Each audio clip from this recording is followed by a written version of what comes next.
ले व्यवस्था अध्याय 20। अध्याय 20 में परमेश्वर कठोरता दिखा रहा है। इसमें वो अध्याय 18 की कुछ बातों को लेता है, परंतु अध्याय 20 में वो बताता है कि इन बातों का उल्लंघन करने वालों को मृत्यु दंड दिया जाए। मैं उनके बहानों को जानता हूं जो मृत्यु दंड के विरुद्ध आवाज उठा रहे हैं, परंतु यदि हम बाइबल के निर्देश अनुसार मृत्यु दंड देना आरंभ कर दे तो आज जितने अपराध हो रहे हैं उनकी समस्या बहुत कम हो जाएगी। मैं नहीं जानता हमारी न्याय पद्धति में क्या कमी रह गई, क्योंकि हम अपराधियों के अधिकारों को बचाने में अधिक रुचि रखते हैं, ना कि मासूम अपराधियों के अधिकारों को। कुछ विस्मित करने वाले मूर्खताएं हमारी पद्धति में हैं, जो बलात्कारियों को छोड़ देती है, हत्यारों को, अपहरणकर्ताओं को छोड़ देती है कि वे सड़कों पर जाकर बार बार अपराध करें। कुछ मूर्खता आवश्यक है कि हम पिछले आदर्शों को मनुष्य के जीवन में लागू नहीं कर पाते। मनुष्य दर्शा रहा है कि वो स्वभाव से ही बच्चों का शोषण करने वाला है या स्वभाव से ही बलात्कारी है। जहां तक मेरा प्रश्न है, यदि आवश्यकता पड़े तो मैं मृत्यु दंड के लिए बिजली की कुर्सी का बटन दबा दूंगा। अपराधी उस समय परमेश्वर से क्षमा मांग ले और परमेश्वर उससे क्षमा कर देगा। वो मरते ही स्वर्ग जाएगा, वहां वो अधिक अच्छे से रहेगा और यहां हम भी शांति से रहेंगे। हमारे बच्चे भी सड़कों पर आते जाते सुरक्षित रहेंगे। तब हमें अपने बच्चों को दुकान भेजने में अधिक चिंता का सामना नहीं करना पड़ेगा। हम सनकी और भ्रष्ट संसार में रहते हैं, जो अधिक अवस्थित होता जा रहा है। इसका मुख्य कारण यह है कि हमने परमेश्वर की व्यवस्था को त्याग दिया है। इस्राएलियों से कह कि इस्राएलियों में से या इस्राएलियों के बीच रहने वाले परदेशियों में से कोई क्यों न हो जो अपनी कोई संतान मोलेक को बलिदान करे, वो निश्चय मार डाला जाए और जनता उसको पतरवाह करे। और मैं भी उस मनुष्य के विरुद्ध होकर उसको उसके लोगों में से इस कारण नाश करूंगा कि उसने अपनी संतान मोलेक को देकर मेरे पवित्र स्थान को अशुद्ध किया और मेरे पवित्र नाम को अपवित्र ठहराया। और यदि कोई अपनी संतान मोलेक को बलिदान करे और जनता उसके विषय में आनाकानी करे और उसको मार न डाले, तब तो मैं स्वयं उस मनुष्य और उसके घराने के विरुद्ध होकर उसको और जितने उसके पीछे होकर मोलेक के साथ व्यभिचार करें, उन सबों को भी उनके लोगों के बीच में से नाश करूंगा।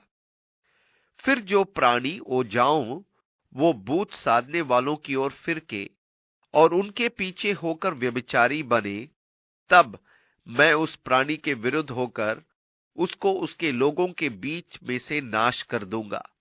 इसलिए तुम अपने आप को पवित्र करो और पवित्र बने रहो, क्योंकि मैं तुम्हारा परमेश्वर यहोवा हूं। और तुम मेरी विधियों को मानना और उनका पालन भी करना, क्योंकि मैं तुम्हारा पवित्र करने वाला यहोवा हूं। कोई क्यों न हो जो अपने पिता या माता को शाप दे, वो निश्चय मार डाला जाए। उसने अपने पिता या माता को शाप दिया है, इस कारण उसका खून उसी के सिर पे पड़ेगा। फिर यदि कोई पराई स्त्री के साथ व्यभिचार करे, तो जिसने किसी दूसरे की स्त्री के साथ व्यभिचार किया हो, तो वो व्यभिचारी और वो व्यभिचारिणी दोनों निश्चय मार डाले जाएं। और यदि कोई अपनी सौतेली माता के साथ सोए, वो तो अपने पिता ही का तन उघाड़ने वाले ठहरेगा। सो इसलिए वे दोनों निश्चय मार डाले जाएं, उनका खून उन्हीं के सिर पर पड़ेगा। और यदि कोई अपने पतोहू के साथ सोए, तो वे दोनों निश्चय मार डाले जाएं, क्योंकि वे उल्टा काम करने वाले ठहरेंगे और उनका खून उन्हीं के सिर पर पड़ेगा। और यदि कोई जिस रीति स्त्री से उसी रीति पुरुष से प्रसंग करे तो वे दोनों घिनौना काम करने वाले ठहरेंगे। इस कारण वे निश्चय मार डाले जाएं, उनका खून उन्हीं के सिर पर पड़ेगा। और यदि कोई अपनी पत्नी और अपनी सास दोनों को रखे तो ये महापाप है। इसलिए वो पुरुष और वे स्त्रियां तीनों के तीनों आग में जलाए जाए, जिससे तुम्हारे बीच महापाप ना हो। फिर यदि कोई पुरुष पशुगामी हो तो पुरुष और पशु दोनों निश्चय मार डाले जाए। ले व्यवस्था 20:2-15 पद। इसलिए परमेश्वर ने पापों के लिए ऐसा कठोर व्यवस्था दी है।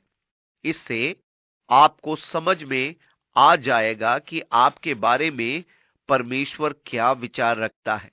आप शायद सोचते होंगे कि परमेश्वर दयालु और कोमल व्यवहार रखता है, परंतु परमेश्वर ने ऐसे कठोर नियम दिए हैं जिससे कि वे शुद्ध रहे और भ्रष्ट न हो।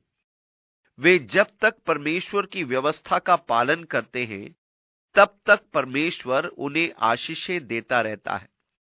जब उन्होंने व्यवस्था की कठोरता को कम आंकना आरंभ किया तब उनकी राष्ट्र भूमि ने उन्हें दासत्व में भेज दिया। तुम मेरी सब विधियों और मेरे सब नियमों को समझ के साथ मानना, जिससे यह न हो कि जिस देश में मैं तुम्हें लिए जा रहा हूं वो तुमको उगल दे।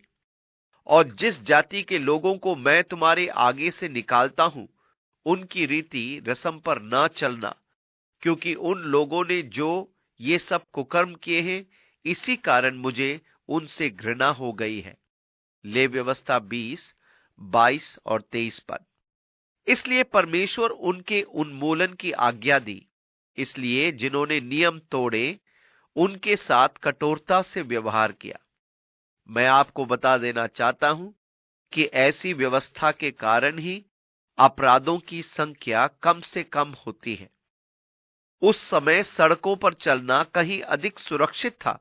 कोई भी स्त्री रात के समय निश्चिंत और निर्भय होकर आ जा सकती थी। वो एक पवित्र स्थान था। स्वर्ग भी पवित्र स्थान है। मसीह के राज्य भी पवित्र होगा। यदि आपको ऐसी व्यवस्था कठोर प्रतीत होती है तो मसीह के राज्य में आपका जीना दुभार हो जाएगा, क्योंकि आपको धार्मिकता लागू करनी होगी। आपके हाथ में लोहे का दंड होगा। वो लोहे का राजदंड लिए हुए उन पर राज्य करेगा, जिस प्रकार कुम्हार के मिट्टी के बर्तन चकनाचूर हो जाते हैं।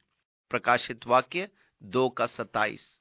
इसलिए वे जो परमेश्वर के आज्ञाकारी हैं सुने, वह उसे पवित्र रखेगा, शुद्ध रखेगा और वो रहने के लिए उसे एक मनोरम स्थान बनाएगा, क्योंकि 1000 वर्ष अत्यधिक महान होंगे जब वो लोहे का राजदंड लिए राज्य करेगा और धार्मिकता से पृथ्वी भर जाएगी। वहां रहने के लिए आज के स्थान से कहीं अधिक उत्तम स्थान होगा। अगले अध्ययन में हम ले व्यवस्था खत्म कर लेंगे, इसलिए तैयार हो जाएं। मैं आपको कुछ बताना चाहता हूं। परमेश्वर बड़ा महान और दयावंत है, अन्यथा हम में से कोई भी यहां नहीं होता। सब इस्राएली अब बोले, यदि परमेश्वर ऐसा ना होता तो हम सब बिल्कुल नष्ट हो गए होते।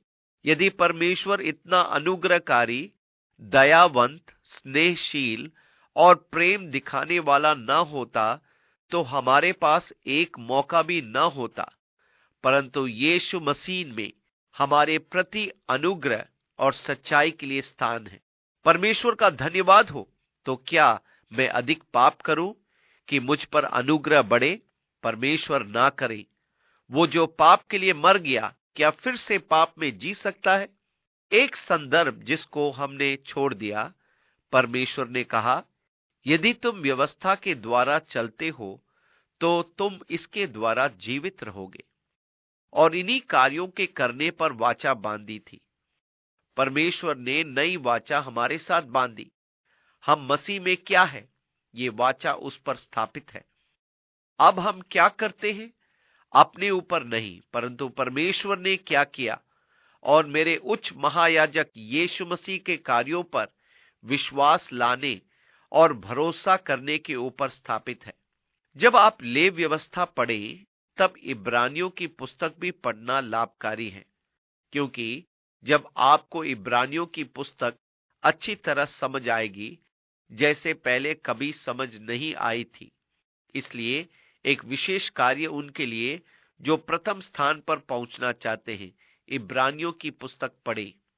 परमेश्वर आपको आशीष दे और अपना हाथ आपके जीवन पर रखे और सहायता करे कि आप धार्मिकता और पवित्रता के साथ चले, क्योंकि वो आपका परमेश्वर यहोवा है और वो पवित्र परमेश्वर है।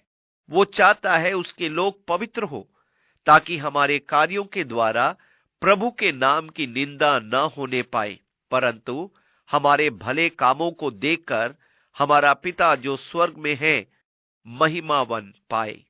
परमेश्वर आपको आशीष दे।